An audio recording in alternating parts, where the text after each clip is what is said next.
crazy mother-in-law tried to sabotage my food at my baby shower because she's upset. I'm giving birth the same month she's getting married, so I will get straight to the point. My mother-in-law and I don't have a good relationship. We have never had one since my mother-in-law has always been rude to me right from the start. Now, I know you must be thinking that the reason she is this way is maybe because she is overprotective about her son, right? Well, no, she is this way because she doesn't like the fact that I am a good wife to her son. For context, my husband, Rick, had a very rough childhood with my mother-in-law. You see, my mother-in-law is the sort of woman who never believed in marriage, so she would constantly be dating random men. Even if she did get married twice, both of her marriages ended up as complete disasters. Rick is her oldest child from her very first marriage. He has told me that his parents were extremely toxic together and would sometimes even have physical fights between them, which Rick has unfortunately witnessed. My mother-in-law has always been an alcoholic, so she would sometimes go hours drinking while forgetting to feed Rick. His biological dad was no better. As a result, Rick was forced from a very young age to step up and take care of himself. When his dad left his mom, my mother-in-law started using drugs, so Rick would have to take care of her as well, so she would not end up dead somewhere in the streets. When it was time for him to go to college, he had enough of my mother-in-law, so he immediately moved out to his dorm so he could have a new beginning. My mother-in-law would try to guilt-trip him by saying how he abandoned her. She would also force him to give her part of his monthly wages, which he would earn from his part-time jobs. Rick felt guilty about the only parent he had left, so he would give in to her demands. In his third year of college, my mother-in-law married again and had a daughter named Susan. Rick knew the kind of mother she was, so he was always gentle and kind to his stepsister. It's impressive how close both Rick and Susan are even today. Once my mother-in-law married again, she stopped asking him for everything since she then had a husband to fulfill her needs and got busy with raising Susan. When Rick joined his first job at our company, he met me. I am a year older than him, and I am his senior at work. I have to say that from our very first meeting, I noticed how attractive he was, but being a working professional, I never thought about crossing the line. It was only 8 months later when Rick finally confessed how he had always had a crush on me that we finally decided to go out on our first date. Once we knew that this was what we wanted and were serious about each other, we disclosed our relationship to HR. Fortunately, our company doesn't have any strict policies against coworkers dating as long as it is reported beforehand. Rick has always told me that my coming into his life has changed him for the better. I don't know how true this holds, but I do have to say that after I came into his life, I started to notice how much control his mother had on his life. She would waste no opportunity to gaslight him and try to paint herself as this innocent victim. Every time she and Rick had a disagreement, she would put him down by remarking how he was exactly like his father.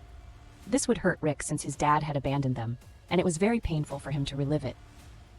But when I came into his life, I encouraged him to have a healthy space from her so she would not be able to affect him so much.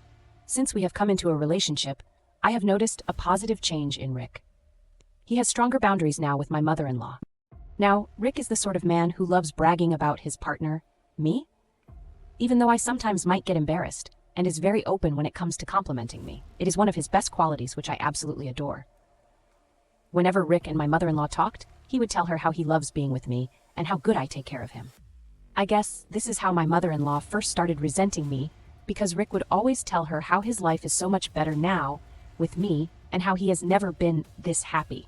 She would then try to gaslight him and say how she sacrificed so much for him, but Rick would retort that it was him who sacrificed his childhood taking care of her while she would drink and do drugs.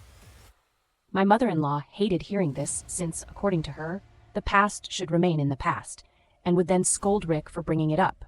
One night, when Rick and I were living together, my mother-in-law showed up at our doorstep in the tent.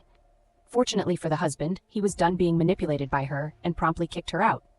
This is why she showed up at our doorstep, begging Rick for help. Rick told her how this was all her fault and that she needed to apologize to her husband immediately, but Mill kept refusing, saying how she didn't need a guy like him and that she had Rick to take care of him. I rolled my eyes. Hearing this, since this was always her excuse, she would mess up and expect her son to take care of it. But things were different. I was living with Rick, so I told him privately that his mother could not stay with us for long and that she needed to find her own accommodation since I couldn't deal with her drama. Thankfully, Rick agreed. After we let her stay for a week, during which Mill did absolutely nothing around the house, she would leave her dirty dishes on the counter or in the sink and her dirty laundry on her bedroom floor, expecting me to clean up after her. She would demand that I cook her favorite meals. Only on days when I was too tired to cook, she would tell me how bad of a partner I was for ordering takeout and that her son deserved much better than this. I would keep quiet, since this was her first time staying with us, and I was trying my best to be mature. I once also discovered that she had been smoking in our kitchen since she left her cigarette butt on the floor for me to clean up. Living with her was a nightmare, and as soon as a week passed, I talked with Rick about asking her to leave. He sat her down and calmly tried to talk to her about it. But hearing this, Mill erupted in anger. She started saying how he was being insensitive and that as his mother, he should take care of her as long as she needed. Without any questions, she continued to say that she had every right to stay at our place and that he was being disrespectful by asking her to leave. I scoffed when hearing her words and told her that she was wrong and that this was our place, which both Rick and I were paying for. So, she had absolutely no rights to anything here without my permission. I continued telling her how we had been more than welcoming to her for a week, but she had done nothing to make it easier on us. And now it was time for her to give us our own space. Rick agreed with my words and added how she should probably try to apologize to her husband or maybe go live with her sister. This is when Mill erupted in anger, screaming at Rick about how dare I talk to her this way and that this was not my business, so I should just keep my mouth shut. Now, I am not a woman who takes that from anyone. So I calmly told her that her time of trying to control and manipulate everyone was done, and that we didn't appreciate her trying to bring her drama into our place, so she needed to leave immediately. Her eyes widened in shock hearing this, but Rick interjected, saying how she should never speak to me this way ever again, since I was his equal partner, and he didn't appreciate anyone talking to me this way. When I had taken care of her this whole week, he told her how lucky he was to have me in his life, and that I took care of him more than she ever did. Mill did not like hearing this and started yelling back, saying how she had done the best for him, and that he should be grateful to her for the life he had now and should allow her to live with us. But Rick was in no mood to listen further. Ultimately, she had to pack up and leave the very next day. We found out later that she went to live with Susan. This incident just made our relationship even worse, but I have never regretted standing up to her. Anyway, I guess this is why she has always been competitive with me and has continued to send me messages. When Rick and I got married, she warned him, saying that he would regret getting married to a woman like me, and that he needed to marry a more homely wife who could take care of his house. I laughed hearing this irony coming from her when she was far from being a homely wife herself. She didn't attend our wedding and protested, but honestly, no one cared. We all had the best time of our lives. Now, coming to the incident at hand, I am 3 months pregnant. Rick and I had not informed anyone since I had a miscarriage before. This second pregnancy has taken a long time, so we were extra careful and didn't want to inform people beforehand. Now that we are out of the danger zone, we felt it was appropriate for us to inform our loved ones. We wanted to surprise everyone, so we called everyone to an intimate gathering at our place. Rick wanted his mother to be present, and I agreed since, regardless of our relationship, I wanted our child to be loved by everyone. When people placed him, she then introduced him to everyone, saying this was her fiancé and that she was getting married in a few months. My mouth dropped open as I couldn't believe how unbelievably entitled she was to not even inform us about her new partner, yet come to our place and make the announcement. I looked at Rick, and he was pissed as well, but we didn't want to ruin this moment. So we politely congratulated her as I walked up to shake her hand and introduce myself to her new fiancé. Mill suddenly spotted my belly. I watched her smile falter as she looked from me to Rick angrily. She then asked loudly if I was pregnant, and I nodded. Everyone around us started exclaiming how we all had such wonderful news that we had given. I glanced at Mill, and she was red in her face. She looked at Rick and asked him why he hadn't informed her before, but Rick joked, saying that she hadn't informed us about her fiancé. Mill then started to say how, as his mother, she needed to be the first one to know about her future grandson. I interjected and calmly explained to her that we didn't want to jump the gun and spread the news until we were sure that we were out of any potential risks. I reminded her how our last miscarriage had taught us to be careful, and that we had called everyone to our place so we could celebrate this news together. But Mill was not satisfied with the response. She told me that she was getting married in 6 months, which would also be the time I would be giving birth. I told her that she should be happy to have a grandchild in the same month that she would be married. But Mill looked pissed. She retorted that she was still too young to be a grandmother, and that she would have appreciated us giving her a heads up. Since now she would have to speed up her wedding process, as she didn't want anyone to call her a granny on her wedding day, her reasoning sounded absurd. I couldn't help but roll my eyes at her misplaced priorities. I calmly reminded her that the focus should be on celebrating the new additions to our lives, both the upcoming wedding and the impending arrival of our child, rather than worrying about what people might say. But Mill, like a child, decided to blatantly ignore me as if I didn't exist and walked away to talk to other guests. I shook my head, since I knew her quite well by now, and her immaturity was not astonishing to me anymore. Rick and I decided to let it go and got busy with our friends. When Susan arrived, she greeted us warmly and congratulated us on our pregnancy. Rick asked her if she knew that their mother was engaged again, but she looked just as surprised as us and told him that she never told her anything about a new man. She joked that they should not be surprised by her since clearly Mill changes her man like the weather. When it was time to serve lunch, I got up to bring the food out. But Rick and my parents urged me to remain seated, telling me that I should not even lift a finger and that they would serve everyone. My mother-in-law must have overheard them and was probably trying to act nice in front of everyone or impress her new fiancé, because she interjected, saying that she would help out by bringing me a plate so that I wouldn't have to lift a finger. I smiled politely, not knowing how to react, since just a minute ago she was blatantly ignoring me, and now she wanted to bring me my food. She had never been nice to me, so I couldn't imagine why she was suddenly trying to act all nice to me as we all sat down at the table to have our meal. Mill came and handed me a plate. She announced loudly that she had chosen more vegetables rather than meat, so her future grandbaby would be strong and healthy. I didn't mind the vegetables since she was more of a vegetarian herself, and everyone around me oohed and ahed, saying how well she was taking care of me, but I knew her better. This was completely uncharacteristic of her to bring me a plate.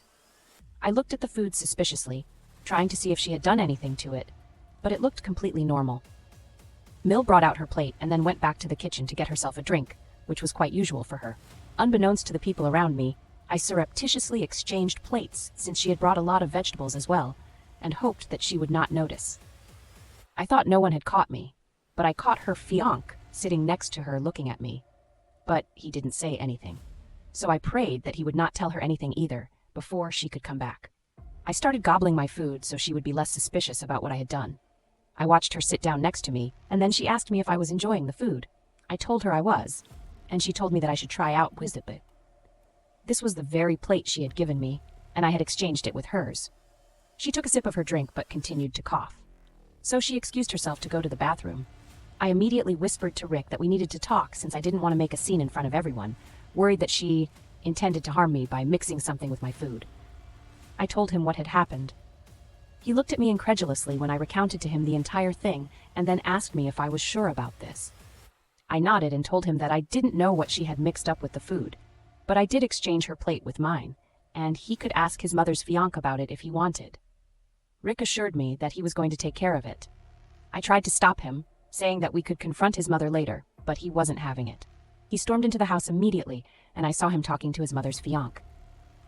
I couldn't hear their conversation, but Rick was visibly furious. His mother returned from the bathroom, looking confused and concerned. She tried to approach the situation casually, but Rick cut her off in a firm and controlled voice. He asked, "Did you do something to my wife's food?" The question hung in the air, and everyone around the table fell silent, sensing the tension. Mill stammered, denying any wrongdoing and acting innocent. She claimed that she only wanted to make sure I had a healthy meal for the baby. Rick wasn't buying it. He warned her loudly that if she didn't confess right then and there, then he would be calling the police. Everyone looked at them confused, since no one had any idea that I had changed plates and she had eaten from the plate she had apparently given me. Mill tried to get out of it by saying how she had not done anything, and it was probably our wild imagination. But I walked into the room and told everyone what had happened. My mother gasped in shock and disdain and asked me if I was okay. I nodded and turned my head to Mill, who looked furious that she had been caught with everyone staring at her and judging her for what she had done. She finally confessed that she had just mixed up large amounts of salt into my salad as a harmless prank. My eyes widened in shock, and I asked her why she would ever do something like that. Mill tried to justify it, saying salt was not going to kill me or anything, and I would have probably gone and puked like she did. So it was not a big deal. Before I could even react to her callousness, Rick looked like he had lost his mind and started shouting at her that she was crazy to do something like this and that she needed to be reported. Mill scoffed, saying that this was being blown out of proportion and that salt could never kill anyone. She continued to say how, as a new mother, I should get used to puking, so this prank was clearly not a big deal. My mother, who had never before disrespected Mill, marched up to her, angrily saying, "How dare you play with my daughter's health, especially during such a special moment? You should be ashamed of yourself. How dare you jeopardize the well-being of your own grandchild? You've gone too far, and I never want to see you near my daughter again." Rick chimed in, saying that what she had done was outright crazy and that her actions were unacceptable. He asked her and her fiancé to leave immediately. Mill, realizing the severity of the situation, attempted to downplay her actions, insisting it was just a joke, but not a single person came to her support. The atmosphere was tense as Rick escorted his mother out, and I remained standing, still processing what had just happened. Our friends and family came up to me, offering me their support. Everyone's excited mood had been brought down by Mill and her immature actions. Rick returned shortly, apologizing to everyone for the disruption and assuring them that we should continue to celebrate, regardless of how toxic his mother was.